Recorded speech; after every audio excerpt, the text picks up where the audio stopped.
भाजप आमदार सुरेश धस माझ्यासोबत आहेत. अण्णा TV9 मध्ये स्वागत आहे. DPDCची आज बैठक झाली. काय काय ठरलं, कसं विकासाची कशी दिशा राहील?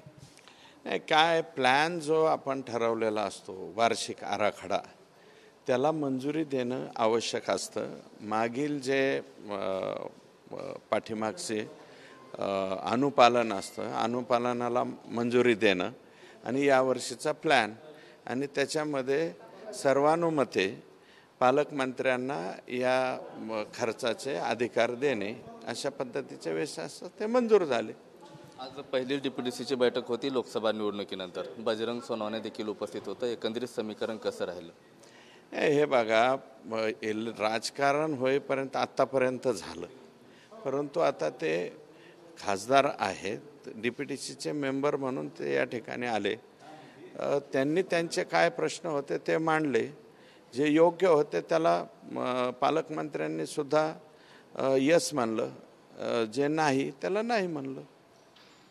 पंकजा मुंडे यांचा पराभव झाल्यानंतर तो पराभव काही समर्थकांच्या जिवारी लागला. तुमच्या मतदारसंघात 2 जणांनी जीवन संपवले. काय आव्हान कराल? ही विदारक परिस्थिती थांबवली पाहिजे यासाठी. हे पहा, कालच या बाबतीत पंकजाताईंनी त्या ठिकाणी सांगितलेलं आहे आणि अक्षरशः त्या स्वतःही इमोशनल काल झाल्या, हे आपण सगळ्यांनी पाहिलं. तर हे जे घडलेलं आहे हे अतिशय घातक आहे, अतिशय दुर्दैवी आहे. परंतु काय आहे की भावनात्मक होऊन आणि अतिशय प्रेम लीडरवरती स्वतःच्या असल्यामुळं अशा काही घटना घडलेल्या आहे. त्यामुळं मी पण विनंती करेल, हे आता मला वाटतं पंकजाताईंनी स्वतः विनंती केलेली आहे, आजही त्यांनी स्टेटमेंट केलं आहे. परंतु मी सुद्धा या ठिकाणी एक लोकप्रतिनिधी म्हणून विनंती करणार आहे की कृपया असं टोकाचं पाऊल आता इथून पुढे तरी इतरांनी उचलू नये, अशा प्रकारची विनंती. खरीपाची सध्या पेरणी झाली, पावसाने चांगली साथ देते. दुसरीकडे जर बघितलं, कांदा असेल, इतर काही गोष्टी असेल, भाव दर वाढवावे यासाठी प्रशासनाकडे, शासनाकडे काय मागणी करा?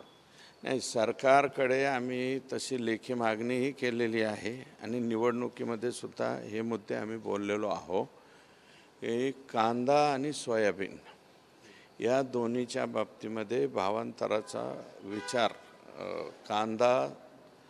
कांद्याला अनुदान आणि सोयाबीन आणि कापूस याच्या बाबतीमध्ये भावांतरासारखी योजना आणि त्याच्या बाबतीतलं काहीतरी डिक्लेरेशन हे उद्या व्हावं.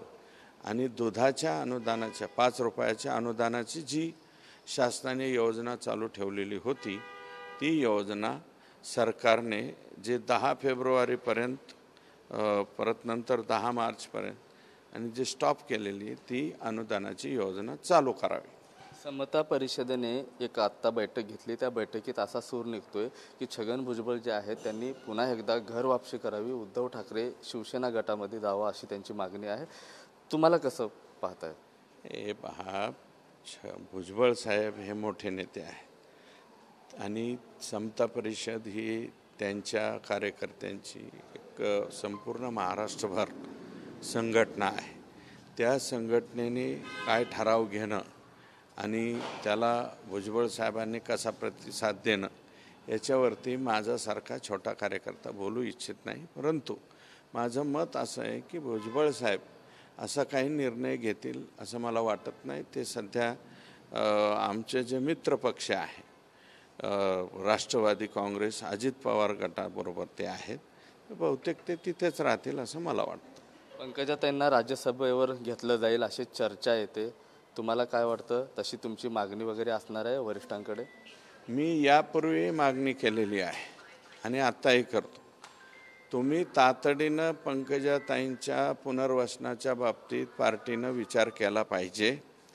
हे जे काही घडतंय खाली की त्याच्यामध्ये अस्वस्थता आहे आणि थोडंसं हताश होऊन जे काही घडतंय हे अतिशय भयानक आहे. आणि त्याच्यामुळं राज्यसभा सदस्य म्हणून किंवा इतर काय जे द्यायचे ते पक्षाने सुद्धा, माझं मत आहे की तातडीनं या बाबतीतला निर्णय घेतला पाहिजे आणि तो लवकर घ्यावा. याला उशीर फार करू नये अशा प्रकारची विनंती.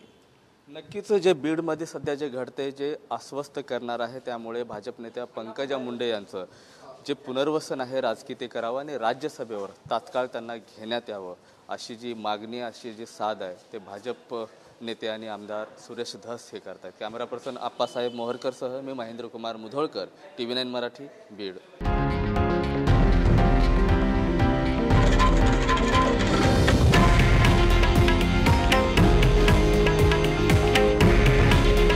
हे आहे देशातील नंबर 1 न्यूज नेटवर्क आणि आपण पाहत आहात TV9 मराठी.